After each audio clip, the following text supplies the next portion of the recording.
Okay, let's keep to English. We're living in the world which is sort of the world of fourth technological revolution. And according to this period of time, blockchain is one of the technologies that can change everything around us and change what is happening in different spheres. And what do you think, what type of new companies can we create today?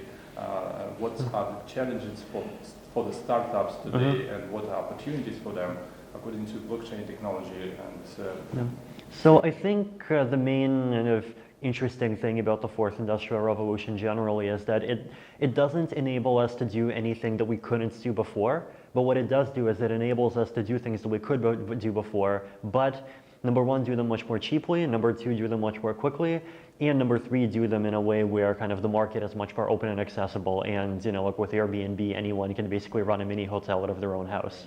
And so we went from like having things like television to like anyone being able to put up their own videos on YouTube. It went from people having to go through publishers to write books, and now anyone can just put up a blog and anyone can read the blog. So with blockchains, I think it's kind of similar. It's enabling, like blockchains are in some ways a technology for commoditizing trust. So basically, like right now, if you want to create a system that people are going to be willing to trust, you basically have to be an entity that's trusted by a lot of people in the real world. So it could be a government, it could be an alliance of large corporations, something similar. But with blockchains, we can substitute kind of getting trust through social mechanisms with getting trust through basically having technology verify more things for us.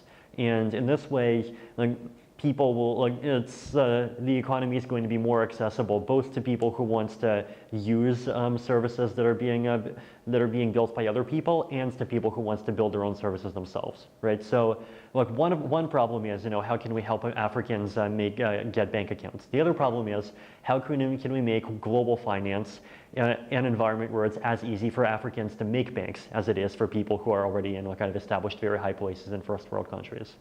So, like, that idea of kind of empowering producers, I think, is also fairly important. Okay, one more question. What advices can you give to the companies who are preparing for ICO today? Because ICO... Yeah, and ICOs are definitely a complicated topic because it's, like, on the one hand, like, it's clear why ICOs are very useful because without them, just funding open source software is very difficult, right? Yeah, so, like, if you fund... there was this Heartbleed bug 2 years ago where a bunch of major websites got hacked, and when they started asking why, they realized that it's basically there was this piece of software called OpenSSL, and even though multi-billion-dollar companies use it, the amount of actual funding on it was just like a couple of people and a few $1,000s a month. So here, you have finally for one particular kind of open source software, suddenly it's really, really easy to fund it, and you get lots and lots of money. And so on the one hand, this is good because it means that there are things that are very useful to people that go from not being able to be funded to being able to be funded quite well. And Ethereum itself definitely owes its own existence to that. But at the same time, there are also challenges. So one of them is just the market is not mature enough yet, and it doesn't know well how to distinguish projects that make sense from projects that don't make sense. And the other one is that there's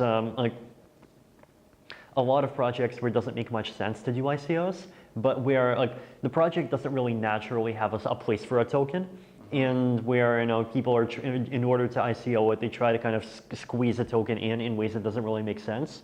And this, at least in my opinion, often really reduces that project's ability to succeed because it makes it much more complicated to actually use the system.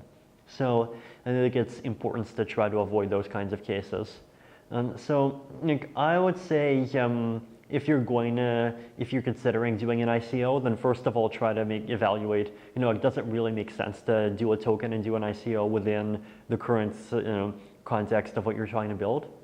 Then I would even say look at other kinds of issuing mechanisms. So for example, if you want to do a token, personally I think DAOs are underrated right now, and more people should look at DAOs than at ICOs themselves.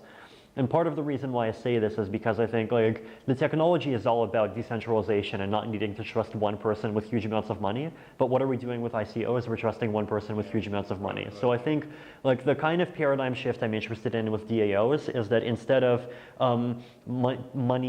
instead of teams raising money, you have ideas raising money, and then teams can compete for which team can spend the money to implement the idea most effectively. And if one team stops performing well, then it can be replaced.